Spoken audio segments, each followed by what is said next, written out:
ආයුබෝවන් හැම දිනකටම travel with මාර්ගා අදත් තව වීඩියෝ එකක් අරගෙන ඔයාලට ගොඩක් වැදගත් වෙන රුමේනියාවේ ඉන්න අයට වැදගත් වෙන දෙයක්. ඉතින් රුමේනියාවේ ඉන්න අපේ ෆැමිලිස් වලට තමයි මේක ගොඩක් වැදගත් වෙන්නේ බබාලා හම්බෙන ඉන්න අයට සහ බබාලා හදන්න බලාපොරොත්තු වෙන ඉන්න අයට. ඉතින් ගොඩක් අය මේ අපිට බබෙක් ඉන්නකොම සමහර අය අපේ යාළුවෝ විසින් තව කට්ටියට නම්බර්ස් දීලා එයාලා අපෙන් විස්තර අහගන්නවා. ඉතින් මම හිතුවා වීඩියෝ එකක් ගේන්න වීඩියෝ එක ගෙනල්ලා වීඩියෝ එකෙන් එතකොට ඒගොල්ලන්ට පුළුවන් මේ අදහසක් ගන්න. ඒ නිසා ඔන්න දැන් ඉතින් පළවෙනි එක මම කියන්නම්. ඒ කියන්නේ මම කොටස් විදිහට කියාගෙන යන්නම්. එතකොට ඔයගොල්ලන්ට පිළිවෙලට ඒක ලේසි ඒක කොහොමද උනේ කියලා අපිට. ඊට පස්සේ ඉස්සෙල්ලාම ඉතින් කතා කරන්න ඕනේ ඇත්තටම සල්ලි. සල්ලි තමයි ඉතින් වැදගත්ම දේ.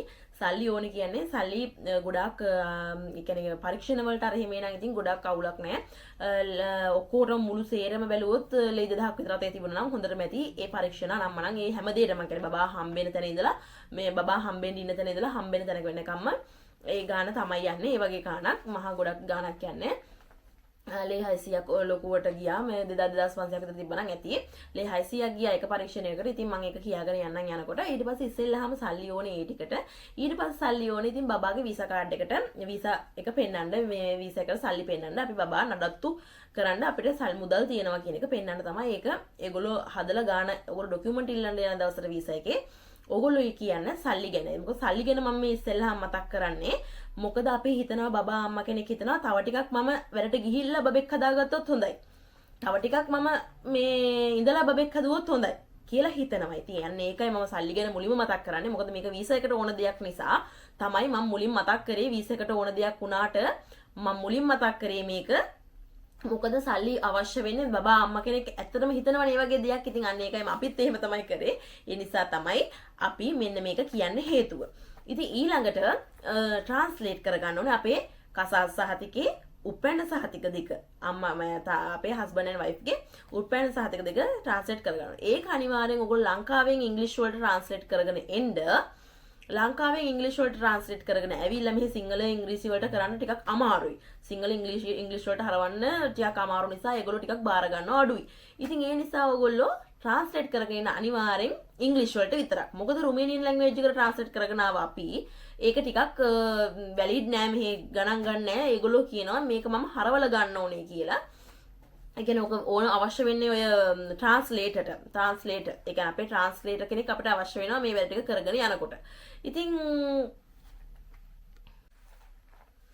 ට්‍රාන්ස්ලේටර් ගැන කතා කරොත් ඉතින් ඒ විදිහට තමයි මේ වැඩේ වෙන්නේ. ට්‍රාන්ස්ලේටර් ඒ විදිහට ගණන් ගන්න අපේ මේ වැලිඩ් එකක් නැහැ. එහෙම කරගෙන ආවොත්. ඉතින් ඒ නිසා ලංකාවට සල්ලි දෙලා මෙහෙට සල්ලි දෙන වෙන හින්දා ඔයාලා අනිවාර්යෙන් ඉංග්‍රීසි වලට ට්‍රාන්ස්ලේට් කරගෙන එන්නේ ඒ තුන. ඊට පස්සේ ගෙන්න ගන්නකොට ඉතින් ටිකක් ගාණක් යන නිසා බලන්න ඉතින් කාගේ හරි යතේ ගෙන්න ගන්න පුළුවන්ද කියලා. මොකද කූරියර් එකට යනවන් ටිකක් ගාණක් ඒ නිසා. ඉතින් ඔන්න ඔය ප්‍රශ්න දෙක ටික තමයි අපිට මුලින් විසඳ ගන්න තියෙන්නේ. ඊට පස්සේ අපිට ඒ ට්‍රාන්ස්ලේට් කරන්න අවශ්‍ය වෙන නම තමයි මෙහි නම තමයි අදුක තෝරු. මොකද අපිට මේ නම් ටික වැදගත් වෙනවා ඉස්සරහට අපි මේ වැඩ ටික කරගෙන යනකොට. නම් දැනන්න නැතුව කිසි කෙනෙක්ව හොයාගන්න බැරි වෙනවා රුමේනියාවේ. එතකොට මේ ඒ කියන්නේ කවුද මේ කරන්නේ නොතාර ඉන්නවා අදුක තෝරු ඉන්නවා. ඒ වගේ ඉන්නවා. ඉතින් මම ඒක අන්තිමට කියාගෙන යන්නම් ඔයගොල්ලන්ට අවශ්‍ය වෙන තැන් ටික. ඊට පස්සේ ඔන්න ડોක්ටර් තමයි ඔය ડોක්ටර් හම්බෙන්න යනවා ඊළඟට පළවෙනි බබා හම්බෙනවා කියලා දැනගත්තට පස්සේ පළවෙනි ටෙස්ට් එකෙන් බබා ડોක්ටර් හම්බෙන්න යනවා. ඒ ડોක්ටර් තමයි ජින්කොලොජියා කියන්නේ වෛද්‍යවරයා. ඉතින් ඒ වෛද්‍යවරයා හම්බෙන්න අපි ඉස්සෙල්ලාම උර්ජන්ට් එකට යන්න ඕනේ ස්පිරිතාලේ. උර්ජන්ට් එකට ගියාට පස්සේ ඒ වෛද්‍යවරයාව අපිට මුණ ගස්සනවා උර්ජන්ට් එකෙන් ওই ස්පිරිතාලේ හදිසි අනතුරු ඒකකයේ. ගියාට පස්සේ යාට කිව්වම බබෙක් හම්බෙන්න ඉන්නවා මං කාවද channel මේව කරගන්න ඕනේ කියලා යාව සම්බන්ධ කරලා දෙනවා. ඊට පස්සේ යා එතනදී ස්පිරිතාලෙම පළවෙනි ටෙස්ට් එක අපේ කරනවා. පළවෙනි එක බබා හොඳින්ද බබා කොහොමද ඉන්නේ ටික ඔක්කොම චෙක් කරනවා පළවෙනි එක. ඊට පස්සේ අපිට මේ පළවෙනි එක චෙක් කරාට පස්සේ යා දින ගාන සති ගානද ඒවා කියලා එතනදී අපිට අපේ අර මේ එකක් දෙනවා. ඊට පස්සේ අපිට මේ එකක්. ඉතින් ඒ ටික එන්නේ ඒ වගේ ටිකක් එකතු කරගන්න. අපිට ඉතින් ලංකාවේ වගේ ෆයිල්ස් නැති නිසා මේවා ඊළඟ වාරෙදී සමහරට චෙක් කරන්න ඉඩ තියෙනවා ඊළඟ වාරෙදී. එයා ඒ නිසා අපි ඒ ටික තියාගෙන ඊට පස්සේ අපි ෆයිල් එකක් හදා ගන්නවා නම් මෙන්න මේ වගේ කැලෙන්ඩර් එකක් දාගන්න ෆයිල් එකට එදා. මොකද එදානේ අපි හරියටම දැනගන්නේ අපි ටෙස්ට් කරාට. එදා තමයි අපි හරියටම දැනගන්නේ. ඒ නිසා අපි මේ වගේ එකක් මේ මගේ කැලෙන්ඩරේ 2023 බබා හම්බෙන්නේදී මම ගත්ත පාවිච්චි කරපු එක print out අරගෙන මේක මාක් කරගත්තාම අපිට හරි ලේසි වැඩේට. මොකද අපිට අමතක වෙනවනේ සමහරවිට අද සති කීයක් දන්නේ මතක නෑනේ කියලා අන්න ඒ වගේ. ඉතින් ඉතින් ඔන්න ඔය වගේ මේක තියාගන්න. ඒතර ඒක ලේසි. පළවෙනි ෆයිල් එකේ පළවෙනියටම දාලා ඉස්සරහම දාලා ක්ලියර් බෑග් එකේ තියාගන්න. ඊට පස්සේ ඔය ටික එකතු කරගෙන තියාගන්න. මේ ඊළඟට අවශ්‍ය වෙනවා අපිට දැන් ඊළඟ වාරදී අපිට එන්න කියනවා අනලිස කියන්නේ විශ්ලේෂණ අනලිස. ඔන්න මම දෙසරයක් කිව්වේ මොකද මතක තියාගන්න. ඒතකොට ඒක විශ්ලේෂණ කරන්න පුළුවන් අපිට මුත්‍රාලේ ඒවා මේවා ගන්නකොට අපිට එන්න කියනවා. ඊට පස්සේ ඉස්පිරිතාලෙන් කරනවා නම් මං හිතන විදිහට නොමිලේ මම නම් ප්‍රයිවට් සේරම කරේ. එයා කරන් එන්න කියයිද දන්නේ නැහැ ඉස්පිරිතාලෙන්. ඉතින් මම ප්‍රයිවට් කරපු නිසා මට ඒ ජිනකොලොජියා ડોක්ටර් මම ලේඩි ડોක්ටර් කෙනෙක් තමයි මේ channel කරලා කරගත්තේ. ඉතින් ඒ ලේඩි ડોක්ටර් මට කිව්වා ඒක දෙවනිය වාරේදී එන්න කියලා. දෙවනි වාරේ ගියාම ලේ මුත්‍රා චෙක් කරනවා. ඒ චෙක් කරනකොට එයා ලියලා දෙනවා කොලයක් මේ ටික චෙක් කරගන්න තියෙන්නේ කියලා. ඊළඟ චෙක් කරගන්න තියෙන ටික මෙහෙම ලියලා දුන්නාට පස්සේ අපි ෆැමිලි ડોක්ටර්ගෙන් මෙතන සීල් එක ගහගෙන එන්න ඕනේ. මෙතන උඩ සීල් එකක් ගහගෙන එන්න ඕනේ අපේ ෆැමිලි ડોක්ටර්ගෙන්. ඉතින් ෆැමිලි ડોක්ටර්ගෙන් සීල් එක ගහන් ආවට පස්සේ අපිට 6-700ක් යන වැඩේට 300කින් කරගන්න පුළුවන්. ඉතින් අන්න ඒ වගේ මේ ලොකු වාසියක් තියෙනවා ෆැමිලි ડોක්ටර්ගෙන්. මම කලිනුත් ෆැමිලි ડોක්ටර්ගේ වීඩියෝ එකක් ගෙනාවා. ඉතින් ඒකත් බලලා මේ අයිඩියාස් ගන්න. ඉතින් මේ වගේ මේ කොලේ තමයි හම්බෙන්නේ අපිට. එයා පරීක්ෂණ ලියලා දෙනවා. ඊට පස්සේ අපිට ඔන්න ඔය වගේ ටිකක් වුණා වෙන. ඊට පළවෙනි ටෙස්ට් එකේදී සමහරලාට ඔයගොල්ලන්ට මේ වගේ කොලයක් දෙන්න පුළුවන්. මේ බබා හම්බෙලා මෙයා බබා හම්බෙන්න ඉන්නවා. මෙයාට මෙච්චරයි සති ගාන, මෙච්චරයි මාස ගාන. මෙයාට දැන් විවේකී කියන්නේ මාස 6 දවස් 6ක් ඒ කියන්නේ පැය 6ක් වැඩ කරන්න දෙනවනේ. වැඩපොළවල ඒ නිසා මට නම් ඒක ලැබුණේ නෑ මේ මොකද අපේ ටිකක් එක විදිහක් හින්දා අපේ මේ මැඩම්. ඉතින් ඒ නිසා මට ඒක හම්බුන්නේ නෑ. පැය 6 මම 8ම වැඩ කරා. ඉතින් පැය 6 වැඩ කරන්න ඕන නම් අන්න ඒ විදිහට ඒ වගේ වැඩපොළක් නම් ඕගොල්ලෝ ડોක්ටර්ගෙන් ගිහිල්ලා ඉල්ලලා දීලා පැය 6 මේ ඉල්ලගන්න. ඊට පස්සේ ඔන්න ඕගොල්ලන්ට හම්බෙනවා මේ ඊළඟ වාරේදී ඔන්න ටෙස්ට් ක්ලික් කරගත්තට පස්සේ ඊට පස්සේ මාස 2මාරක් 3ක් යනකොට ඕගොල්ලන්ට කියනවා ඕගොල්ලෝ ජිනකොලොජියා මම ප්‍රයිවට් කරපු නිසා මම කියන්නේ සමහරට ඉස්පිරිතාලේ කරන කෙනෙක් නම් ඉස්පිරිතාලෙන් මේ ටෙස්ට් එක කරයි 3D ස්කෑන් එකක් කරගන්න ඕනේ කියලා. මොකද ඒගොල්ලෝ වක් කියන්නේ නෑනේ. එයා වක් කීමක් බාරගන්නේ අපිව එයාට බලන්න ඕනේ එයාට අහුවෙන්නේ නැති දේවල් තියෙන නිසා 3D ස්කෑන් එක තමයි හොඳ දේ. මම නම් කියන්නේ අනිවාර්යයෙන්ම මේක කරගන්න. මොකද බබාටවත් අම්මටවත් ෆැමිලි එකට කරදරයක් වෙන්නේ නැතුව බබා හම්බෙන්නේ. ඇත්තටම මේක ගොඩක් වැදගත්. 3D ස්කෑන් එකේදී මෙන්න මෙහෙම බබාගේ හරියම ෆේස් එක හැමදේම චෙක් කරලා හැම අවයවයක්ම තියෙනවද කොහොමද බබා නිරෝගීද කියලා මෙන්න මේ වගේ හાર્ට් ඔක්කොම චෙක් කරනවා. ඉතින් චෙක් කළා මේ වගේ එකක් අපිට දෙනවා. ඉතින් මේකත් ළඟ තියාගන්න. බබාගේ සෙන්ටිමීටර් ගාන මේ අත්පයවල සෙන්ටිමීටර් ගාන ඉතින් හරියට පැයක විතර පරීක්ෂණයක්. ඒක පැයක විතර ස්කෑන් එකක්. මේ ස්කෑන් එක ස්කෑනරේ තියලා හැමදේම හොඳට පරීක්ෂා කරනවා. ඉතින් ලේ වර්ග අනම්මනම් හැමදේම මේකේ තියෙනවා. ඉතින් මේ කොලේ අනිවාර්යයෙන්ම මේක චෙක් එක කරගන්න මේ ටෙස්ට් එක අනිවාර්යයෙන්ම. ඉතින් ඒක ඇත්තටම ගොඩාක් වැදගත් ටෙස්ට් එකක්. අපිට බබාටවත් අපිටවත් දුකක් කරදරයක් වෙන්නේ නැතුව ඉන්න මේ ඉස්සරහට ඇත්තටම හොඳම ටෙස්ට් එක තමයි ඒක කරගන්න අනිවාර්යයෙන්ම. ඒක ඔයාගෙන් ෆැමිලි ડોක්ටර්ගෙන් ඔයාගේ ජිනකොලොජියාගෙන් ඉල්ලුවොත් දෙයි. නැත්නම් ඉස්පිරිතාලෙන් අනිවාර්යෙන් කරයි. ඒක කරනවද කියලා පොඩ්ඩක් අවධානයෙන් තියාගන්න. ඊට පස්සේ අපිට හොස්පිටල් එකේ ඇඩ්මිට් වෙන්න වුණොත් අනිවාර්යයෙන්ම දවස් 5ක් විතර වගේ තියාගන්නවා. මේ සමහර වෙලාවට අපිට බඩ කොරයක් අර එහෙම හැදිලා ඒ වගේ ගියොත් නැත්තම් දවස් 3කින් විතර එවනවා සාමාන්‍ය ප්‍රශ්නයක් නම්. ඉතින් ඒ වගේනොත් රිපෝට් දෙනවා. මේ ඉස්පිතාලේ නැවතලා හිටියාම එක හාෆ් ෂීට් කොලයකට වගේ රිපෝට් එකක් දෙනවා. මෙයාගේ තත්ත්වය මොකද, ලේ තත්ත්වය මොකද, ඒ ඔක්කොම පරීක්ෂා කරලා ඒ රිපෝට් එකක් දෙනවා. ඒ රිපෝට් එක අපි ෆැමිලි ડોක්ටර් අනිවාර්යෙන් දෙන්න ඕනේ. මොකද ෆයිල් ගත කරලා මේ ෆැමිලි ડોක්ටර් ගාව හැම විස්තරයක්ම අපේ තියෙනවා. ඉතින් ඒක අපිට ඉස්සරහට කවදා හරි අපි රුමේනියාවේ ඉන්න නිසා කවදා හරි අපිට වැදගත් වෙන දේවල් තමයි ෆැමිලි ડોක්ටර් ගාව තියෙන. ඉතින් ඒක අනිවාර්යෙන් අමතක කරන්න එපා. ඒක අනිවාර්යෙන් ගිහලා ෆැමිලි ડોක්ටර් දෙන්න. ඊට පස්සේ බබා හම්බෙන්නකොට මාස 7ක් 8ක් යනකොට අපිට මේ પાස්පෝර්ට් එකට ඕන වෙනවනේ මේ රිපෝට් ටිකක් පුරවන්න එම්බසියෙන්. ඉතින් මේල් එකක් දාලා එම්බසියෙන් ඉල්ල ගන්න මේ රිපෝට් එක. මොකද ටිකක් වැඩිපුර තියෙනවා පුරවන්න. බබයි අම්මයි හැමදේම ආස්සේ ඕක පුරව ගන්න අමාරුයිනේ. අම්මට ටිකක් අමාරුයි. ඉතින් තාත්තා පුරවනවා නම් ඕක ප්‍රශ්නයක් නෑ. පස්සේ හරි ගෙන්න ගන්න. අම්මා පුරව ගන්නව නම් ඕක බබාගේ උපැන්නේ හම්බුනට පස්සේ ටික හිස් තියලා මේ අනිත් ටික ඉතින් පුරවලා තියාගන්න. බබාට නමක් දාගන්න ඉස්සෙල්ලාම වේලාසන මොකද මේ එතකොට අපිට ඉස්සෙල්ලාම අපිට ඇඩ්මිට් කරද්දී බබාගේ නම අවශ්‍ය වෙන්නේ උනේ නෑ මට. මගේ නමින් තමයි හැමදේම මේ කරේ. ඊට පස්සේ උප්පැන්නේ හදන වෙලාවට බබාගේ නම ඕනේ. ඉතින් උප්පැන්නේ හදන්නේ අපි ඉස්පිරිතාලේ දවස් 5ක් ගත වෙනකොට ඒ අතරතුරේ තමයි උප්පැන්නේ හදන්න රිසිට් එක චිට් එක දෙන්නේ ඉස්පිරිතාලෙන්. ඊට පස්සේ අපිට වාහනයක් තියෙනවා නම් ඒ වාහනේ ගිය හැකි. නැත්නම් ඉතින් ඇත්තටම මේගොල්ලෝ ඉතින් හරිම මානුෂීයයි උදව් කරනවා. අපි මාවත් එක්කගෙන මහත්යවත් එක්කගෙන අපේ හොස්පිටල් එකෙන් නම් කෙලින්ම ප්‍රීමරියට ගියා. ප්‍රීමරිය කියන්නේ නගර සභාව.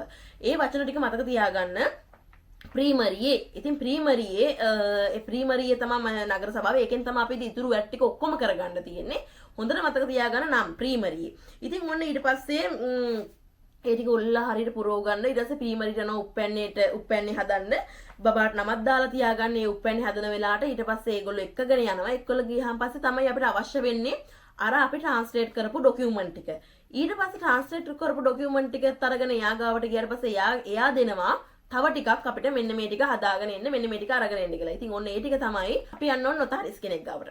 නොතාරිස්ට ගිහිල්ලා පළවෙනියට එක නොතාරිස් කෙනෙක්ගෙන් ඉල්ල ගන්න ඕනේ අපිට කතා කරන්න පුළුවන්. ඒ කියන්නේ මම කතා කරනවා නම් හැමදේටම අම්මට රුමේනියන් ලැන්ග්වේජ් එක කතා කරන්න පුළුවන් කියලා ඔන්න නොතාරිස් එක චුට්ටක් කතා කරලා අපේ ඩෙන්ටිටිය දීලා එයාගෙන් ලියුමක් ගන්න තියෙන්නේ. ඊට පස්සේ ඊළඟට තව එකක් ගන්න තියෙනවා. අම්මාගේ තාත්තයි මේ බබාගේ තාත්තගේ නම තමයි බබාට දෙන්නේ. මේ දෙන්නගේ තමයි මේ දරුවා. කියන දේ අන්න ඒ වගේ ඔප්පුවක් කරන්න තියෙනවා මේ ඔප්පු කරන්න තියෙනවා. ඉතින් ඒ නිසා ඒකට ඔය අදුකතෝර ඔන්න අවශ්‍ය වෙන වෙලාව. ඊළඟට අවත් වෙන වෙලාව තමයි අදුකතෝර මේ වෙලාව. අදුකතෝරව ගෙන්නනවා ඒ නොතාරිස් ගාවට. අදුකතෝරව නොතාරිස් ගාවට ගෙනල්ලා නොතාරිසුයි අදුකතෝරුයි අම්මයි තාත්තයි මේ බබාගේ මේ කියන්නේ අර මේ අනන්නතාවය ඔප්පු කරනවා. මේ අම්මාගේ තාත්තගේ නම තමයි දෙන්නේ. මේ අම්මා මේ අම්බෙලා තියෙනවා ඉස්පිරිතාලෙන්. ඔහොම කියලා ඉතින් ලියුමක් දෙනවා. ඒ රිපෝට් එක දුන්නට පස්සේ ඒකත් අරගෙන තමයි අර එහෙ යන්න ඕනේ මේ කොහෙද මේ ප්‍රීමරියට. ප්‍රීමරියට ගිහිල්ලා ඒක දීලා ඊට පස්සේ ඒ ටික එතනින් ඉවරයි. ඊට පස්සේ ඔන්න ඒ ටික ඉවර කරලා උප්පැන්නේ අපිට සතියකින් දෙකකින් විතර හම්බ වෙනවා. ඉතින් ඔය වගේ හරිම අමාරු වැඩ තමයි. ඒක තව එකක් තියෙනවා. ප්‍රීමරියට ගෙන්නනවා ඔය අදුකතෝර්ව. අදුකතෝර්ව ප්‍රීමරියට ගෙනල්ලා ප්‍රීමරියෙන්ම ඔය ලියුම ලියලා ඒක ඉවරයක් කරනවා. ඉතින් එහෙමත් කරනවා. ඉතින් දැන් දෙකක ඒ වගේ වෙලා තිබුණා. අපිට මුනේ මේ විදිහ තමයි මම කිව්වේ. දෙවනියට කිව්වේ අනිත් අයට වෙලා තිබ්බ දේවල්. ඉතින් ওই වගේ වෙනසක් වෙලා තිබුණා එක එක දේවල්. ඉතින් සාමාන්‍ය වැඩපොලෙන් ගොඩක් උදව් කරනවා නම් ඒ කෙනාට ඇත්තටම කිසිම ප්‍රශ්නයක් නැතුව ලේසියෙන්ම ඔය හැමදේම කරගන්න පුළුවන්. ඊට පස්සේ අපිට බබාට බෙහෙත් දෙකක් විදිනවා හොස්පිටල් එකෙන් බබා හම්බෙලා ඒ වුණාට පස්සේ බබාට බෙහෙත් දෙකක් විදිනවා මේ හොස්පිටල් එකෙන් සතියකින් ඊට පස්සේ ආයි සත් දෙකකින් එන්න කියලා. ඊට පස්සේ ඊළඟ බෙහෙත් ටික විදින්නේ කෙලින්ම දිගටම විදින්නේ මේ පැමිලි ඩොක්ටර්ගෙන්. ඉතින් පැමිලි ඩොක්ටර් සම්බන්ධ වෙන්නේ ඔන්න ඔය වගේ අවස්ථාවලදී ගොඩාක් අපිට අවශ්‍ය වෙනවා පැමිලි ඩොක්ටර්. නිතරම පැමිලි ඩොක්ටරෙන් තමයි මේ බෙහෙත් ටික විදගන්නේ. ඊට පස්සේ බබාව අපි ටිකට් කපාන් එනකොට ඒගොල්ලෝ ලියුමක් දෙනවා බබාගේ වකුගඩුව චෙක් කරගන්න කියලා. වකුගඩුව චෙක් කරගන්න කියන්නේ අපිට දැන් මේ නගරේ නෑ අපි ඉන්න ගමේ නැති නිසා අපි නගරෙට යන්න වුණා. පැමිලි ඩොක්ටර් ගාවට ඒක අරන් ගියාම පැමිලි ඩොක්ටර් කියනවා ඒ වකුගඩු චෙක් කරන කෙනා ඉන්නේ කොහෙද කියන එක. එතකොට අපිට යාගේ නමක් දැනගෙන එතනට ගිය හැකියි. ගියාට පස්සේ යා වකුගඩු දෙක චෙක් කරලා අපිට එක්ස්රේ එකක් දෙනවා. එක්ස්රේ එකක් ගන්නවා. එක්ස්රේ එකත් එක්ක පොඩි චීට් වල ලියුමක් දෙනවා. ඒ වකුගඩු දෙක හොඳයි ඒක කියලා. ඒක අනිවාර්යෙන් අවශ්‍ය වෙනවලු ඉස්කෝලේට. අපිට තාම අවශ්‍ය උන්නේ අපි බබා තාම මොන්ටිසෝරි යන නිසා. ඉතින් අවුරුදු 6න් පස්සේ ඉස්කෝලේ දාද්දි බලමු ඒක වුණා වෙයිද කියලා. ඉතින් ගොඩක් අය කරලා තිබුණේ නැහැ. මම කතා කරනකම් කරලා තිබුණේ ඇත්තටම. ඉතින් මේ දන්නේ නැහැ ඉතින් ඒක මොන විදිහට අපිට අවශ්‍ය වෙයිද කියලා. ගොඩක් අය කිව්වේ අනිවාර්යෙන් කරගන්න කියන එක. ඉතින් අපිට හිතරත් හොඳයි ඇත්තට මේ වගේ දෙයක් කරගත්තොත්. ඊට පස්සේ ඉතින් එච්චරයි එතනින් කියන්න තියෙන්නේ. ඊට පස්සේ අපිට ඔය දැන් නම් ටික තමයි අපිට ඕන වෙන්නේ. නම් ටික මතක තියාගන්න රුමේනියන් ලැන්ග්වේජ් එකෙන් අදුකතෝර් කියන්නේ ට්‍රාන්ස්ලේටර්, නොතාරිස් දන්නවනේ ලංකාවෙත් නොතාරිස්ව තමයි කියන්නේ නොතාර්. ඊට පස්සේ ප්‍රීමරියට තමයි අපිට යන්න තියෙන්නේ. අපේ උප්පැන්නට කියන්නේ බබාගේ උප්පැන්නට කියන්නේ සර්ටිෆිකාට් දේ නාස්තරි කියලා. ඉතින් මේ සර්ටිෆිකාට් දේ නාස්තරි තමයි අපිට අවශ්‍ය මේ උප්පැන්නේ. ඒක නම ඒ ටික ඉතින් ඔන්න මම කිව්වේ පොඩ්ඩක් මතක තියාගන්න මේ ටික අත කඩට හුරු කරගන්න ඕනේ. මොකද ඇත්තටම අපිට මේ ඒ ටික ඒ වෙලාවෙන් පස්සේ ඇත්තට අවශ්‍ය වෙනවා. දැන් ඔන්න මම එතනට වෙනකන් ඕගොල්ලන්ට කිව්වා අපේ විස්තරේ. ඊට පස්සේ ඉතින් ඕගොල්ලන්ට පාස්පෝර්ට් එක හදන තැන ඉඳලා ඩෙන්ටිටි කාඩ් එක හදන තැන අපිට සල්ලි හම්බෙන විදිය මම ඊළඟ වීඩියෝ එකෙන් අරගෙන එන්නම්. මොකද එක දිගටම කිව්වම ඕගොල්ලන්ටත් මතක තියාගන්න බැරි නිසා මම වීඩියෝ දෙකකට මේක කඩන්න හිතුවා. ඉතින් එච්චරයි ඉතින් මට කියන්න තියෙන්නේ. කවුරු හරි වෙන කෙනෙක් ඉන්නවා නම් වෙන විදියකට කරගත්ත තව මොනවද ඩොකියුමන්ට් අවශ්‍ය වෙන්නේ, නොතාල්ගාවට කියලා මොනවද ඒගොල්ලන්ට අවශ්‍ය උනේ, තව මොන හරි දෙයක් විශේෂ දෙයක් අවශ්‍ය වුණාද කියලා කමෙන්ට් එකක් දාලා තියන අනිත් අයට බලා ගන්න. ඉතින් අදට මම සමුගන්නම්. හැමෝටම බුදු සරණයි. පරිස්සමෙන් ඉන්න travel with Marga subscribe කරලා තියාගන්න. ඊළඟ වීඩියෝ එකෙන් හම්බෙමු. බුදු සරණයි.